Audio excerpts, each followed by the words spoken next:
Danes se bomo pogovarjali o suhih in razdraženih očeh. V moji družbi je Anita Obradović, lepo pozdravljena, dobrodošla. Zdravo, hvala. Pred dobrimi 12 leti si šla sama tudi na operacijo oči, zaradi tega, da ne rabiš leč ali pa očal. Z vsem znanjem, ki ga imaš danes, bi šla še enkrat zdaj? Ne. Ne? Ne bi šla. Takrat sem šla, ker seveda 12 let je kar dolga doba, takrat zares nisem imela znanja, ki ga imam danes. In pa tudi dolga leta sem že nosila kontaktne leče in nekako tudi vem, da ni dobro, da si jih toliko nosi. In enostavno sem mislila, da je to super rešitev. Takrat je bilo to zelo popularno in v bistvu sem imela tudi zaupanje, da je to res najboljša rešitev. S temi znanji, ki pa jih imam danes, pa ne bi šla na operacijo, raje bi probala na druge načine, naprimer z vajami za oči in s takšnimi programi. Ampak pri tebi so se tudi pojavljali problemi suhih, razdraženih oči potem kasneje, sploh po operaciji. Kako si jih reševala? Danes boš podala svoje nasvete po 3 stebrih, se pravi, katere navade, kaj pri prehrani in tudi katera so tista dobra pomagala. Res je, ja. Imela sem kar precej izzivov s suhimi očmi. Tudi tako, da so mi ful žilce pokale, da sem imela res razdražene in res zelo suhe oči. Tudi ko so mi merili solzni filter, ni glih idealno deloval. In da sem s časoma lahko zmanjševala kapljice, se pravi umetne solze, sem začela z določenimi drugimi navadami, so mi tudi zdravniki predpisali, naprimer določena dopolnila in kakšne so naprimer navade, ki jih prakticiram še zdaj, da imam v bistvu bolj navlažene oči, da res nimam več takih velikih izzivov s suhimi očmi. Definitivno navade.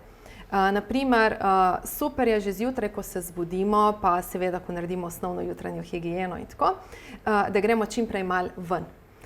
Da naše oči vidijo nekaj zelenega, svetlobo, se pravi, da gremo v naravo. To bi bil en takšen prvi korak. To v resnici tudi preko očesnega živca se hormoni začnejo, a ne? Orkester se uglasi za cel dan, a ne? Aktivirajo se hormoni in v bistvu tudi naše telo ima tale signal, da je dan in da rabimo energijo in tako. In se pravi, super je to za hormone, kar se pa tiče oči, potem pa naprimer po tem enem sprehodu, pa ko delamo z računalnikom, je pomembno, da sedimo vzravnano, da je zares dober pretok. Ker tudi sam položaj vratu izjemno vpliva dejansko na oči in na to, kakšna je prekrvavljenost in koliko bojo oči suhe. Se pravi, knjige pod monitor. Ja. Tako, ali pa stojalca. Tako, in da čim bolj ravno gledamo v ekran ali pa tako v bistvu malo nadol ali pa malo nadol. In tudi, da imamo eno pozornost, da zavestno vsake toliko pomežiknemo. Ker kaj se zgodi, ko mi preveč gledamo v računalnik ali pa v telefon, tablico, se pravi v katerkoli zaslon, televizijo, takrat v bistvu se mi preveč fokusiramo in kar pozabimo mežikati. Zato je super, da se zavestno spomnimo, da mežikamo dovolj pogosto in tudi, da mogoče vsako uro enkrat, da si vzamemo par minut, pa da malo pogledamo tako nadaleč. Zdaj, če je možnost, da pogledamo naprimer čez okno ali pa v kaj zelenega, še toliko boljš. Če te možnosti ni, pogledamo nadaleč v pisarni, kjerkoli delamo. Tako da v bistvu imamo to razliko malo, da ne gledamo ves čas samo na blizu. Na isti dolžini, a ne? Ja. Lahko naredimo tudi kakšne vajice, čisto enostavne, naprimer, spet je pomembno, da smo lepo poravnani in lahko samo, da pogledamo skrajno gor parkrat, pa potem dol, desno, levo, malo zaokrožimo z očmi v eno in v drugo stran, da na ta način tudi malo aktiviramo očesno-krožno mišico, ki seveda skrbi za naše oko. Aktiviramo pa v resnici tudi vagusni živec, kar pomeni, da pademo iz nekega preživetvenega nagona v stanje sprostitve in počitka, kar pomeni, da odreagira celo telo, ne samo, da se navlažijo oči. To je fantastično. Dejansko, ja. Naše telo je v bistvu čarobno. Ko mi eno stvar naredimo, aktiviramo tako še polno enih drugih stvari in procesov. Kaj je še izjemno pomembno, je hidracija. Da dovolj pijemo. Se pravi, da ne pozabimo piti, zato je najbolj, da imamo kar nekje pri sebi vodo, da nas sam to, ko jo vidimo, da nas spomni, da pijemo.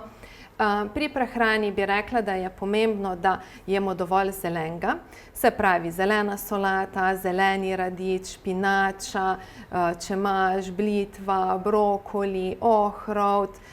Potem, da jemo hrano bogato z maščobnimi, zdravimi maščobami, naprimer avokado, potem kakšna semena, lanena, čija semena.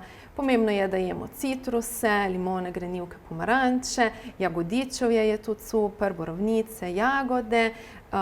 Tudi so super kakšna sončnična semena, polnozrnate žitarice.